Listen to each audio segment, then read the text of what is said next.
আমরা 4 নম্বর এপিসোডের দিকে আসি এবং 4 নম্বর এপিসোডে আমরা যেটা দেখতে পারি স্পাইডারম্যান। আই থিঙ্ক আমি ভেবেছিলাম যে এই যে সিরিজটি হবে, আই থিঙ্ক স্পাইডারম্যানই বেশি এক্সাইটেড থাকে সব সুপার হিরোর সাথে কাজ করার জন্য, সব সুপার হিরোর সাথে কনভারসেশন করার জন্য। তো আই থিঙ্ক যেটা কামালাকে দেওয়া হয়েছে, আই থিঙ্ক যে কামালার দিক থেকে দেখানো হয়েছে সিরিজটা, যে কামালা ভাবছে, কামালা কী করছে বা কামালার এক্সপিরিয়েন্সই হচ্ছে এই সিরিজটা।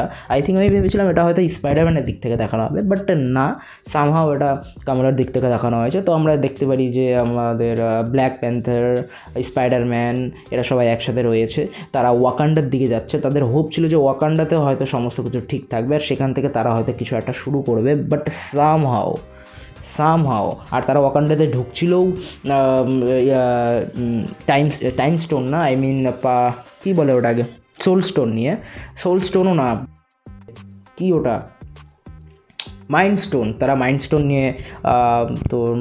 নিয়ে তারা হচ্ছে ওয়াকান্ডাতে এন্ট্রি নিচ্ছিল, তারা ভাবছিল, কিন্তু সেখানে মাইন্ড স্টোন যে নেবে সেই দাঁড়িয়েছিল আর কেউ না, থ্যানোস না, জম্বি থ্যানোস। এবার সেখানে এন্ট্রি হওয়ার সাথে সাথেই তাদের তো 3 জনের ফাইট শুরু হয়ে যায়, যে Spiderman, Scotland and Black Panther versus থ্যানোসের ফাইট শুরু হয়ে যায়। তো আমরা এপিসোড 1 যেরকম দেখেছিলাম যে হকাই জম্বি হয়ে গেছে, বাট তার মধ্যে কিছু একটা সেই স্কিলগুলো রয়েছে যেটা তার অরিজিনাল ভার্সনে তার স্কিলগুলো ছিল।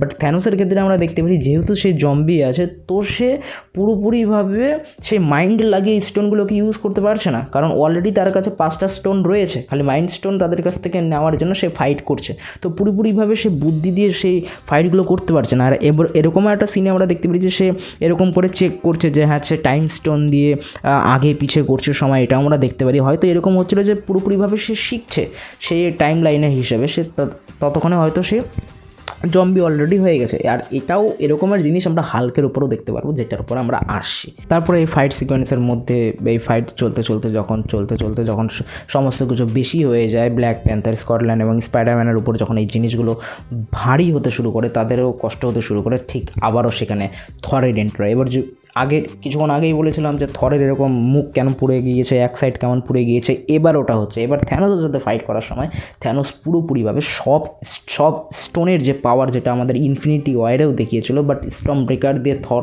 তখন অ্যাটাক করেছিল, বাট এইখানে সে সেইভাবে রেডি থাকে না, তার উপরেই পুরোপুরিভাবে সব স্টোনের সে পাওয়ার দিয়ে দেয় এবং সেখানে তো গ্রুড এবং রকেটের পুরো একদম ছাড় হয়ে যায়, তাদের হাড্ডি পড়ে যায়, যেটা পুরোপুরিভাবে ডিসরেসপেক্ট বলতে পারো একদিক থেকে রকেটের। আর এই দিকে পুরো থরের এক সাইড পুড়ে যায় এবং থর সেখানে অজ্ঞান হয়ে পড়ে যায়। এবং পুরোপুরিভাবে সেম ওই সিচুয়েশনটাই থাকে যখন ডক্টর স্ট্রেঞ্জ টনি স্টারকে দেখাবে এইভাবে একবারই চান্স, লাস্টই চান্স। সেটা রিয়েলাইজ ব্ল্যাক প্যান্থারকে কেউ দেখায় না, বাট ব্ল্যাক প্যান্থার রিয়েলাইজ যে হ্যাঁ, এটাই লাস্ট চান্স, যদি করতে পারি তো পারি, না পারি তো না পারি। এবং থ্যানোস ঠিক দাঁড়িয়েছিল পুরোপুরিভাবে একদম ভাইব্রেনিয়ামের একদম পুরো একটা গর্তের সামনে, যেখানে পড়ে গেলে একদম পুরোপুরিভাবে সব কিছু ডিস্ট্রয় হয়ে যায়, সেরকম একটা জায়গায় দাঁড়িয়েছিল। এবং ব্ল্যাক প্যান্থারও একদম লাস্টবারের মতো ওয়াকান্ডা ফরএভার বলে থ্যানোসকে নিয়ে সেই গর্তের মধ্যে পড়ে যায় এবং নিজেকেও স্যাক্রিফাইস করে দেয়। এবং সেখানে ভাইব্রেনিয়ামের সেই কোরের মধ্যে কিছু একটা ব্লাস্ট ক্রিয়েট হয়, একটা স্টর্ম ক্রিয়েট হয়, যার জন্য বড় একটা স্টর্মই বলতে পারো একটা যেখানে ক্রিয়েট হয়। এবং সেখানেই ব্রুস ব্যানার দাঁড়িয়েছিল সেই ঝড়ের মধ্যে, বা ব্রুস ব্যানার সেটাকে অটোমেটিকলি বা নিজের মধ্যে সে নিয়ে নিতে চায়। এবার যেহেতু ব্রুস ব্যানার গামা রেডিয়েশন দিয়েই হাল্ক হয়েছিল এবং এই স্টোনগুলোর মধ্যেই হালকা গামা রেডিয়েশনের জিনিসই থাকে বা সেই এফেক্টনেসটা থাকে, যার জন্য এন্ড গেমেও হালকেই দেওয়া হয়েছিল সেই স্ন্যাপটা মারার জন্য, তাই কি না? এন্ড গেমে সেই হালকেও দেওয়া হয়েছিল সেই স্ন্যাপটা মারার জন্য, যার জন্য সে ব্রুস ব্যানার সেখানে দাঁড়িয়ে থাকে এবং সব স্টোনের যে পাওয়ারগুলো সে এক এক করে তার শরীরে নিতে থাকে বা অটোমেটিকলি তার শরীরের সাথে সেগুলো কানেক্ট হতে থাকে এবং সেটা একটা ইনফিনিটি স্টোন হাল্ক বা কী হাল্ক আমি জানি না, এটা ইনফিনিটি স্টোন পাওয়ারওয়ালা হাল্কে কনভার্ট হয়ে যায়, যেটা পুরোপুরিভাবে দেখতে পারে ওয়ান্ডা, যে হ্যাঁ ওয়ান্ডা দেখতে পাচ্ছে। এবং তার জন্য ওয়াকান্ডার চারপাশে, ওই যে বলেছিলাম যে ওয়াকান্ডার চারপাশে কি একটা হয়ে গেছে, যার জন্য সিগন্যাল যাচ্ছে না, এই ঠিক স্টর্মের জন্য ওয়াকান্ডার চারপাশে কিছু একটা ব্যারিয়ারের মতো হয়ে যায়, যার জন্য ওই যে তারা প্রথমে সিগন্যাল পাঠানোর চেষ্টা করছিল, যার জন্য যাচ্ছিল না। পুরোপুরিভাবে এত দূরে এসে সমস্ত কিছু ক্ল্যারিফাই হয় এখানে এসে, এবং সেখানেই ফাইট সিকোয়েন্স চালু হয়ে যায়। এবং সেম থ্যানোসের মতো হাল্কও ওর মানসিক সন্তুলন ঠিক থাকে না, যেহেতু এমনিতেই তার ফাইট স্কিল অনেক হাল্কের, আর সে বুদ্ধি দিয়েও ফাইট করে, কিছু কিছু টাইমে রেগে গেলেও বুদ্ধি দিয়ে ফাইট করে। এবার এইখানে তার সাথে এবার ইনফিনিটি স্টোনেরও পাওয়ার আছে, এবার সে আরও ভালো করে ফাইট করতে পারবে, বাট সে সেইভাবে ফাইট করতে পারে না। সে জাস্ট ব্লাস্ট ইফেক্টগুলোই দিতে থাকে এবং সেখানে পুরোপুরিভাবে সমস্ত টিম চলে আসে।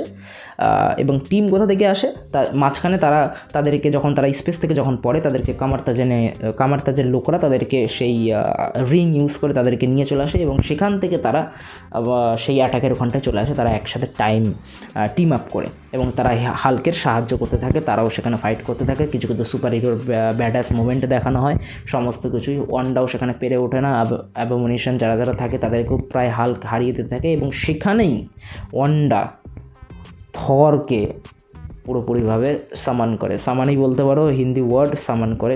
আর সেখানে থর চলে আসে এবং যেখানে থরের লাইটনিং ইফেক্ট ব্লু থাকে সেখানে থরের লাইটনিং ইফেক্ট রেড হয়ে যায় এবং দেখতে তো খুবই ডেঞ্জারাস লাগে, যে একদম আবারও রাগন্যারকের আর একটা সিকোয়েন্স আমরা দেখব।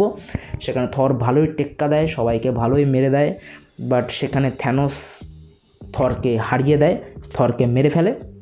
আর সেই সিকোয়েন্সের সেই যে ডিস্ট্রাকশানটা হাল্কের হয় থরের সাথে যেহেতু ফাইট করছে, সেই ডিস্ট্রাকশানের লাভ নিয়ে ওয়ান্ডা পুরোপুরিভাবে হাল্কের যত ইনফিনিটি স্টোনের পাওয়ার আছে সেগুলো কালেক্ট করে নেয় এবং কামালাকে কনভিন্স করে কামালার সেই পাওয়ারটা নিয়ে নেওয়ার চেষ্টা করে।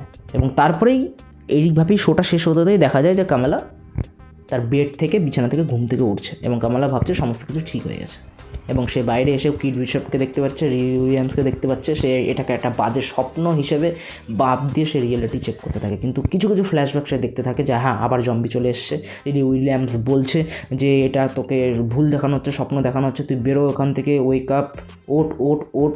তো আই থিঙ্ক এরকম হতে পারে যে উইলিয়ামসকে আমরা যে দেখেছিলাম যে লাস্ট তাকে জম্বি কামড় দিয়েছে এবং সে একটা ইনজেকশন নিয়েছিল, হয়তো সেখান থেকে সে ঠিক হয়ে যাবে এবং মারফিকটি নিয়ে হয়তো সে এই রিয়েলিটিতে চলে এসছে এবং সেখান থেকে হয়তো কামালাকে বের করার চেষ্টা করছে। এবার এটা তো আমরা সিজন 2-এই দেখতে পারবো, কারণ যা শুনছি সিজন 2 আসছে।